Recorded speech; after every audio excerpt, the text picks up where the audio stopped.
Bonjour, bienvenue sur le podcast Une maison en France, un podcast en français facile pour ceux qui rêvent d'avoir une maison en France ou qui ont déjà une maison en France et, bien sûr, pour tous ceux qui veulent perfectionner leur français. Je suis Jérôme, je suis professeur de français langue étrangère et j'écris aussi des livres pour vous si vous apprenez le français. Chaque semaine, je lis un chapitre, ils sont tout petits, du roman en français facile « Les surprises du premier été ». Puis, je vous explique le français utilisé dans le texte. Dans ce nouvel épisode, Petra et Peter vont faire une belle promenade en forêt et dans la campagne autour de chez eux. Dans la partie explication, je vais vous parler rapidement de la différence entre une promenade et une randonnée. Et je vais vous proposer une structure pas trop compliquée pour exprimer une opinion. Mais sans plus attendre, poursuivons l'histoire.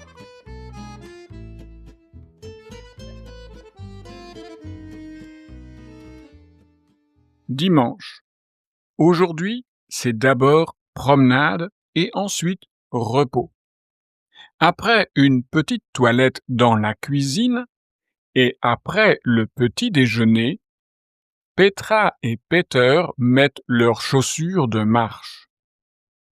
Ils ont préparé des sandwichs et pris une bouteille d'eau. Ils partent faire une grande promenade.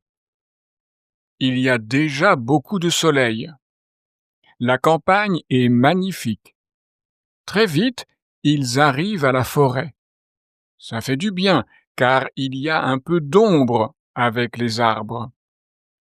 Peter a une carte très précise.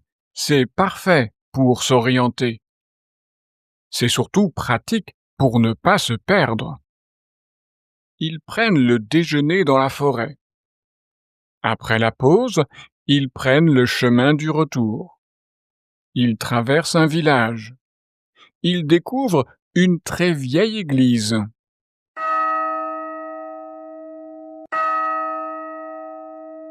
À la sortie du village, il y a une très grande maison. C'est une ancienne maison de maître. Les gens du village parlent du château. Encore 1 heure de marche. Ça y est, Petra et Peter sont de retour chez eux. Ils ont bien transpiré. Comme ils n'ont plus de salle de bain, ils vont au bout de leur terrain. Là, le ruisseau, grâce au barrage de Peter, offre une belle petite baignoire.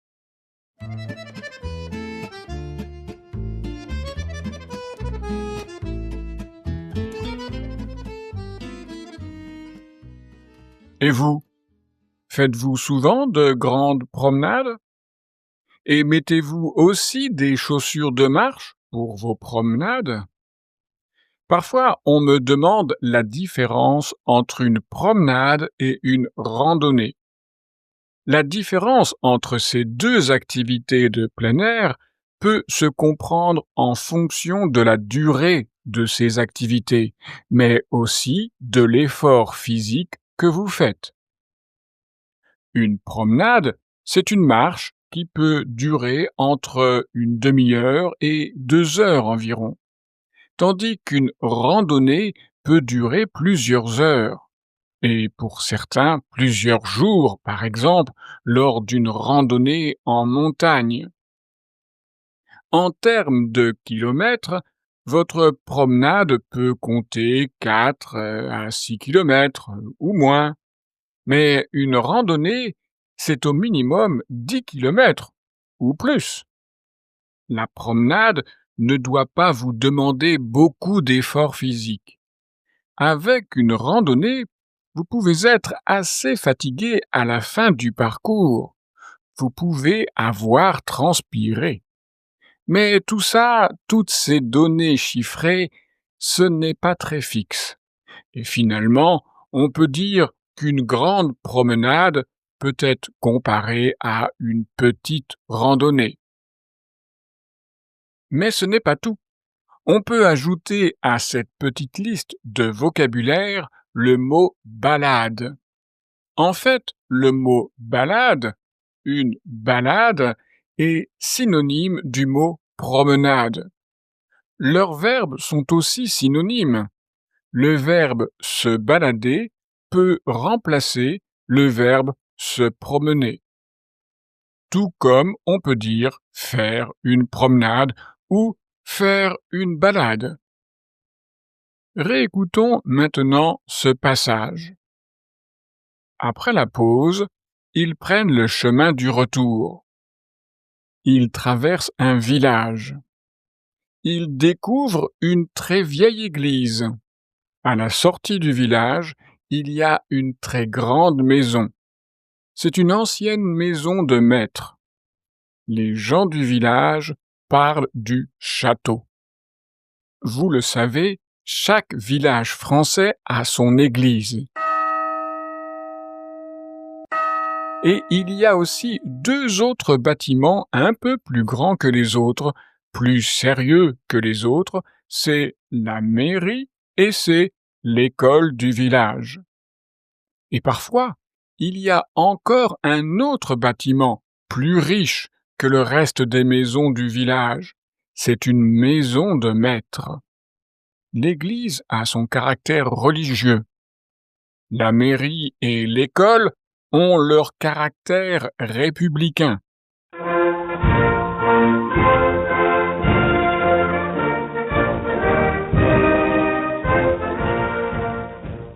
La maison de maître, elle, a un caractère bourgeois.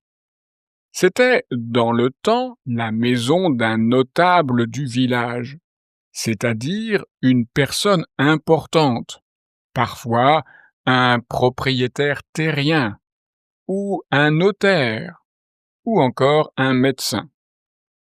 La maison de maître a généralement une belle façade, avec une grande porte blanche. Et si la porte est ouverte, vous pouvez apercevoir l'entrée avec du carrelage noir et blanc. La maison de maître pouvait être le résultat d'une réussite sociale. Souvent, une maison de maître ne donne pas directement sur la rue. Entre la rue et le terrain de la maison de maître, il y a un mur et une grille. Mais parfois, on peut trouver dans les villages français, souvent à l'écart du village, une maison de maître beaucoup plus grande. Et autour de cette grande maison, il n'y a pas un jardin, mais un parc. C'était une maison de grands bourgeois, des gens riches. Et les habitants du village, par respect peut-être, par admiration ou par ironie, je ne sais pas, ont appelé ces très grandes maisons des châteaux. Alors, ces maisons n'ont rien à voir avec les châteaux du Moyen Âge, avec des tours. Ce ne sont pas des châteaux de la Renaissance, avec leurs magnifiques façades et des escaliers compliqués. La plupart de ces châteaux de village ont été habités par des gens de la noblesse ou, au XIXe siècle, par des familles d'industriels qui ont réussi dans les affaires.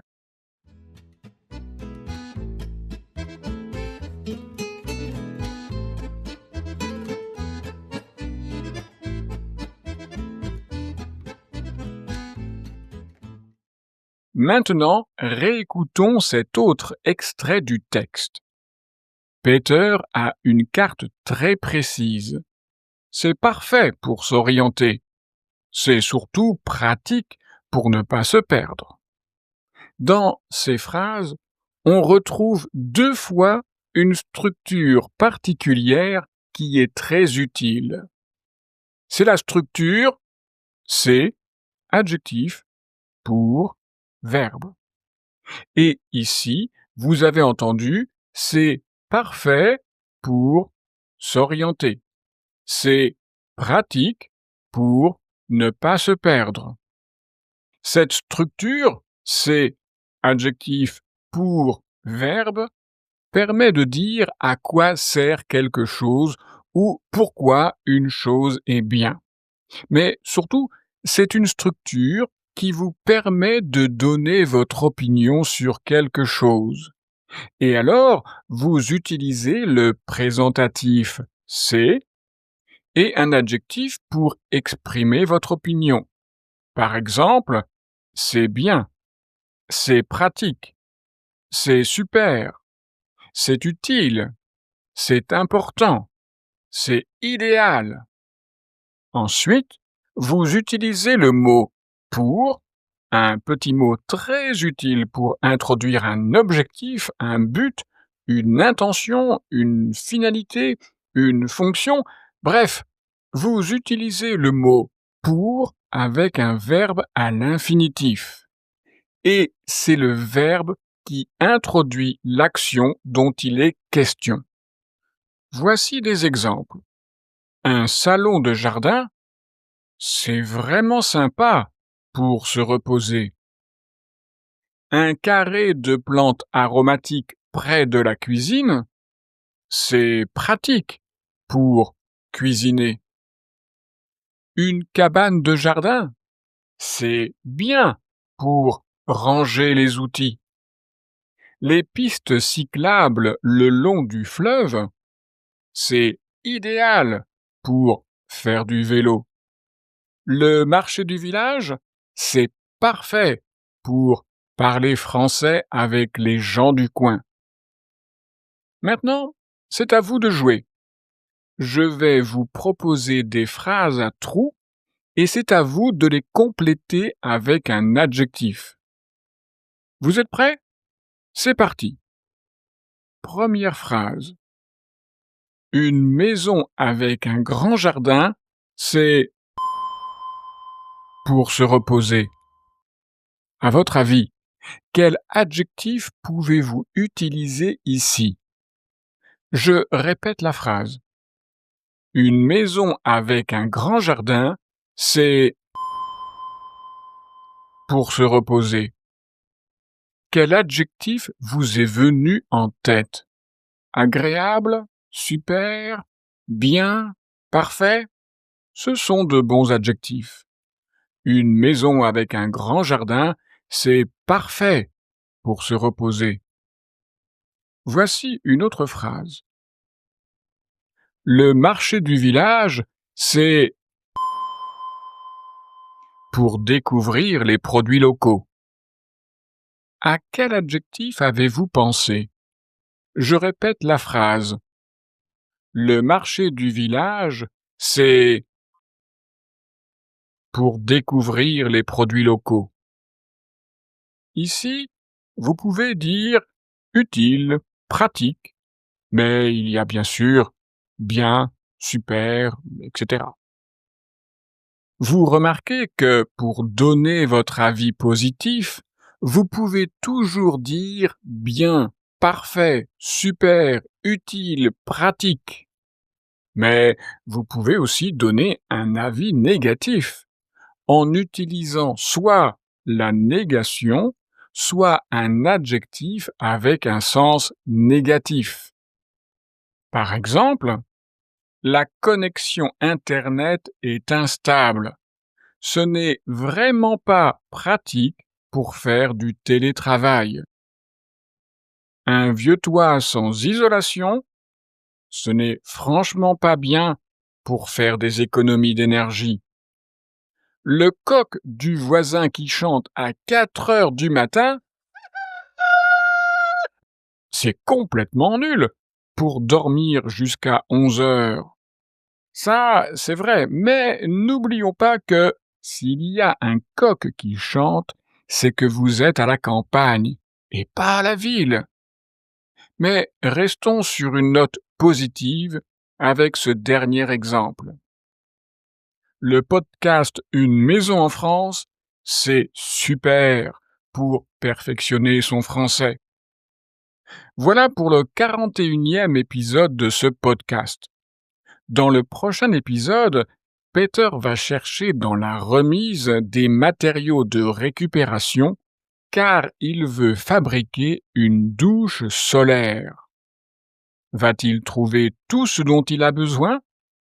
Vous le saurez dans la suite des aventures de Peter et Petra dans leur maison de vacances en France.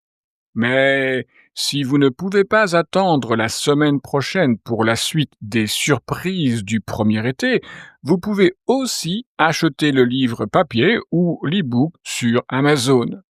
Et si vous avez déjà lu le tome 1, qui se passe en été, alors je vous invite à lire Les émotions d'un automne turbulent. C'est la suite des aventures de Petra et Peter dans leur maison en France, mais cette fois-ci, ça se passe en automne. Et si vous avez lu aussi le tome 2, alors bravo, félicitations! Maintenant, vous devez absolument lire la suite. Oui, car il y a maintenant un tome 3. Après l'été, après l'automne, voici l'hiver avec le tome 3. Le titre c'est Les mystères d'un hiver tout blanc. Petra et Peter vont passer leurs vacances de Noël en France, dans leur maison de campagne. Vont-ils avoir froid? Vous le saurez en lisant ce 3e tome de votre série favorite pour améliorer votre français. Tous mes livres, livres papier et e-book, sont disponibles sur Amazon avec les liens en description de ce podcast. Soyez curieux, lisez mes livres et dites-moi ce que vous en pensez. Et maintenant, voici quelques actions à faire si vous aimez ce podcast. 1. Abonnez-vous au podcast pour ne rater aucun épisode. 2. Parlez du podcast à tous vos amis qui apprennent aussi le français. 3. Laissez un commentaire et plein d'étoiles sur vos plateformes de podcast. 4. Réécoutez tous les épisodes du podcast au moins une fois, car ça fait du bien à votre français. Et rappelez-vous, avoir une maison en France, c'est bien pour profiter de la campagne de la culture française.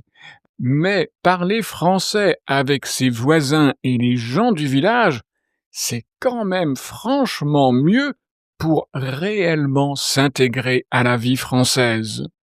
Si vous envisagez l'apprentissage du français comme une petite promenade, je ne sais pas si vous allez un jour bien parler français.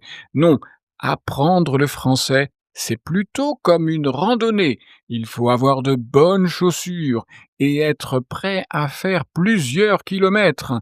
Mais rassurez-vous, car je peux vous accompagner dans cette grande randonnée, sur ce chemin de l'apprentissage du français. Si vous voulez perfectionner votre français, je peux vous aider avec mes leçons en ligne. Pour en savoir plus, vous trouverez mon adresse e-mail et mon site internet dans la description de cet épisode. Au revoir!